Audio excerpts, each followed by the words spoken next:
So usually, I like to go through the news chronologically, right, as it drops throughout the week. But this time around, I'm just gonna jump straight to this. This happened just a couple days ago.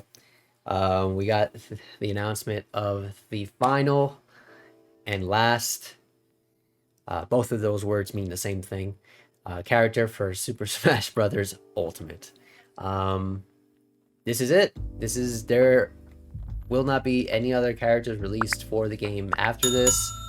And who knows how Smash will come back to us in the future, right? I mean, I think it goes without saying that it will be back in some way, shape, or form. But the question is how, right? Because Sakurai is presumably no longer going to be a part of that process, right? So this, for so many reasons, is just the announcement of this last character. Had a lot of weight to it.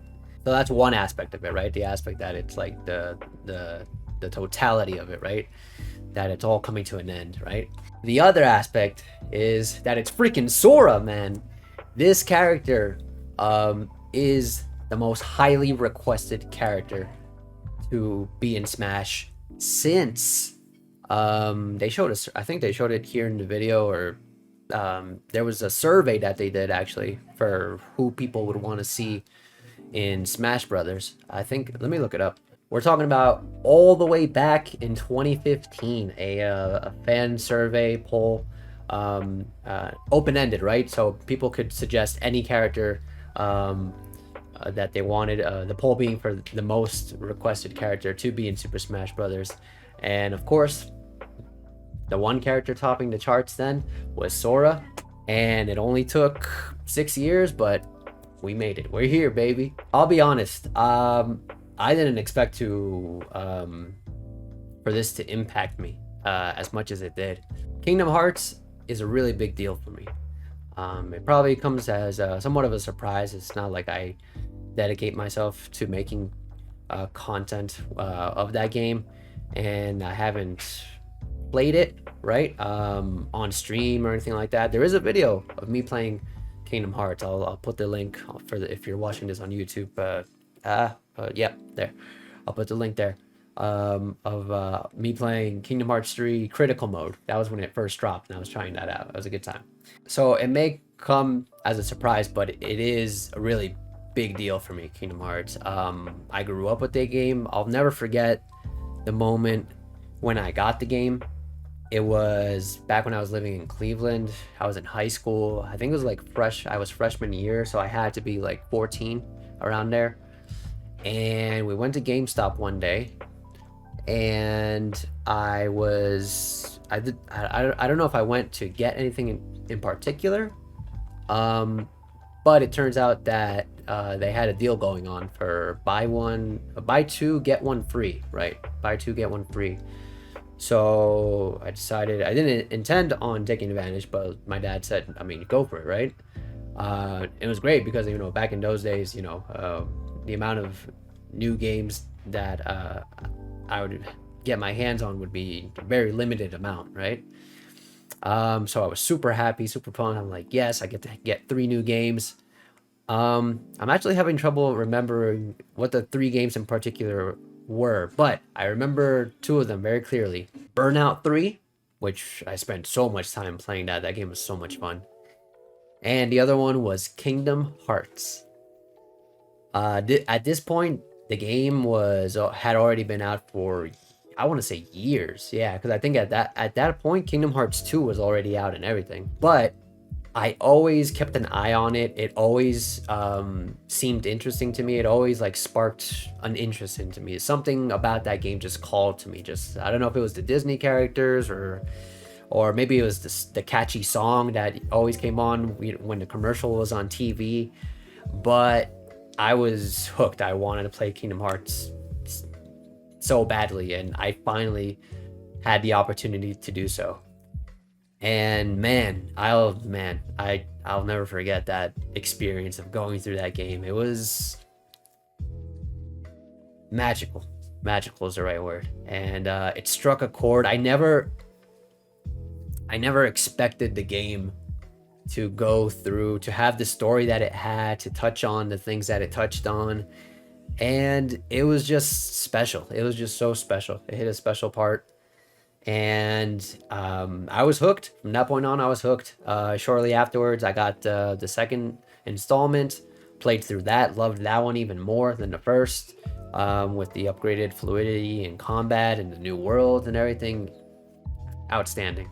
I've just been a Kingdom Hearts fan since, trying to play as many of the games as possible, although at the very beginning, it was quite the task to do so, since they dedicated themselves to releasing their games on as many different platforms as possible, but only a singular platform, right? It's not like you got the games to come out like on PS2, Xbox, and GameCube back in the day. No, they started to do these crazy things where this game came out specifically for the Nintendo DS. This game is going to come out specifically for the PSP. This game is specifically going to come out only for people in Japan to play on their cell phones. So yeah, it's kind of tough back in the day. Now they've remastered the games. They've bundled them all together in neat little packages, and you can get them all on 1 or 2 discs for your for the latest consoles out now. Regardless of the difficulty, I always made an effort to try to play the games and follow the story, and it really is one of my most loved video game franchises. Now you might wonder, if you love it so much, why don't you dedicate more of your I guess time to playing the games or making content for it, or whatever, for them, or whatever the case may be. Well, I'll tell the truth. I was burned. I guess it was the combination. I want to say Kingdom Hearts 3 was what really did it for me. Kingdom Hearts 3 was something that I was waiting for my god, that was like one of my, it had to be the most anticipated game for me for forever. I want to say forever, in all time. I believe the time span from Kingdom Hearts 2 to Kingdom Hearts 3 is like 10 years plus, or am I exaggerating that? Kingdom Hearts 2 is 2005 and Kingdom Hearts 3 is 2019. So no exaggeration whatsoever. I'm actually cutting it short. 14 years. Wow. Sheesh. Imagine waiting 14 years for a sequel of something, anything, a movie, a game, a book, whatever. 14 years. And unfortunately, I was looking forward so much to the game, and unfortunately it just didn't live up to 14 years of expectation of hype. I wouldn't even say it's so much that there was like too much like built up hype for it, but instead just the fact that it was the story, man. It was the fact that at that point, with all like the spin-off games, as I mentioned, coming out on the different consoles, and all of the different things that they were doing with story-wise, for me, that was probably the thing that resonated the most for Kingdom Hearts overall, and what got me the most invested in the games. And so coming into Kingdom Hearts 3, my biggest hope was that it would just put a nice bow, that somehow, I don't know how, I can't even fathom like how it would even do it, but somehow it would just put a nice bow on the story, right? Somehow make it all make sense, come to some kind of satisfying conclusion, and yeah, and just close off and just close the book, right, for Kingdom Hearts. Whether it would come back later down the line in another game, telling another story, that's fine. But I just wanted this, after such a long wait, I just wanted like this, I guess we can call it, this saga of Kingdom Hearts to be concluded, right? And have a satisfying conclusion. But no, that didn't happen. What I don't like about, I love Kingdom Hearts 3. I love actually playing it. Gameplay wise, I very much enjoyed it. I feel it's very fluid in combat, and it looks great as well. But like I said, the biggest thing for me was the story, and they just, instead of putting a bow on what everything that was set up, instead what they did was just kind of have that, put this box down, and then they just picked up another box and brought it over and opened that, and that was essentially just a whole nother beast came out of that, right? So essentially they just, a lot of Kingdom Hearts 3 was time spent setting up actually future installments, right? And who knows when we're even gonna get those. And it felt, it was just yeah, it was just so disappointing. The fact that we waited for so long, and we couldn't get a satisfying conclusion, but instead they were setting up other things in the future that presumably may never even play out. Who knows? Like, we'll probably get another Kingdom Hearts game, but like, I don't know, man. I just feel like you should like should have finished what you started first before like dipping your toe into something new, you know? And unfortunately, I just feel like it was a bad balance. I feel like it was leaned more towards setting up future things as opposed to actually finishing up what was started. Granted, and this is a footnote, asterisk, I haven't played the DLC for Kingdom Hearts 3, and I've heard, from what I've heard, that does kind of resolve some issues, or it does provide some more, what's the word, context, right? As far as like the story and kind of wrapping it up.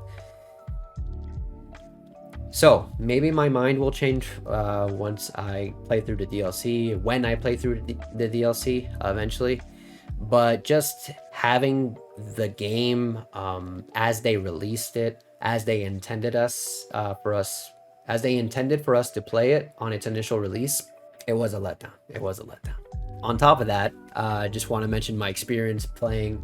I spent a lot of time playing the mobile game, Kingdom Hearts Unchained. Now it goes by a different name. I think it was like updated, and like now it goes by a different name. I think Kingdom Hearts Dark Road.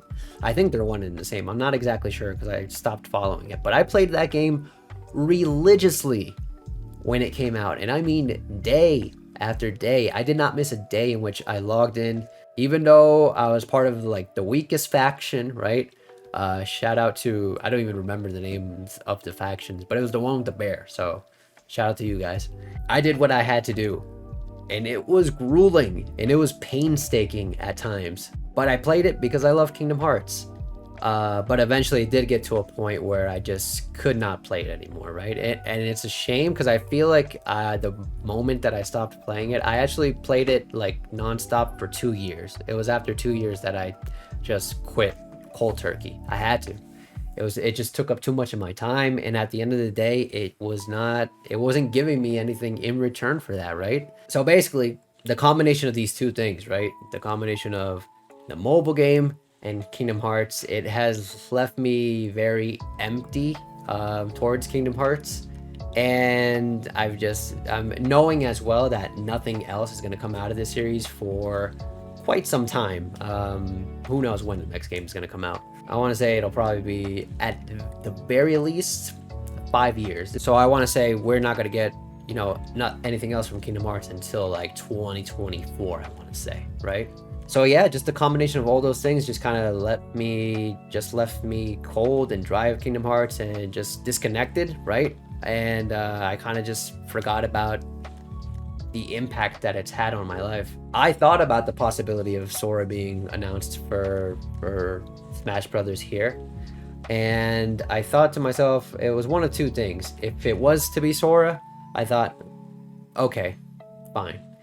And my second thought is, man, it's more than likely not going to be Sora, right? So I didn't even wake up to see the announcement live. Like, I just thought, okay, like whoever it turns out being, like I'll wake up midday, I'll pull up Twitter, and I'm sure it'll be the top thing trending, and I'll see it all over my timeline. Lo and behold, it was in fact that. And I was very happy to see that it was in fact Sora. Even then, it didn't hit me. It wasn't until I saw the trailer. Once I saw the actual announcement, the point where Mario picks up the flame, throws it out, it's revealed to be the Keyblade. The keyhole opens up, Sora comes through, the music. That right there, that's it. As soon as the music starts playing, that's it, man. I just got tears in my eyes, man. It's so freaking beautiful. And in that moment, I just remembered everything that this game meant to me, what it means to me. And it truly is an amazing thing that they got him on Smash Brothers, that he's a part of this game. So thank you to Sakurai. Man, you gotta say, he really did the impossible here.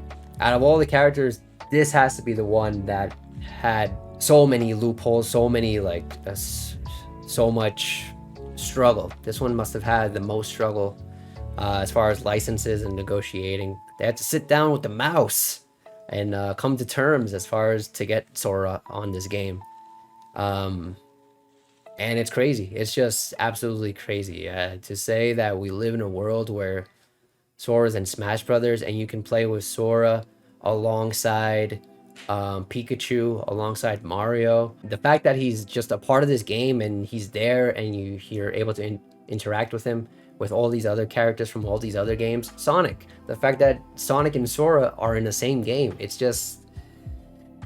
bonkers, man. It's ridiculous, and really, it's cemented Smash Brothers as being a one-of-a-kind game, right? A game of our age, right? I want to say this. I want to say that there will never be another game as ambitious as Super Smash Brothers about bringing in different video game characters from all folds of the video game verse, right? The fact that we have a singular game where we have Sonic, Mario, Pac-Man, Sora, Final Fantasy characters, Minecraft. I think it's safe to say there will never be another game of its kind. And this is history. We're living in history right now. Super Smash Bros. Ultimate is a historic game, and there will never be another game like it. Just one last time, congratulations to Sakurai, to everyone who was part of Super Smash Bros. Development, everyone that made this possible, made this a thing, made this happen.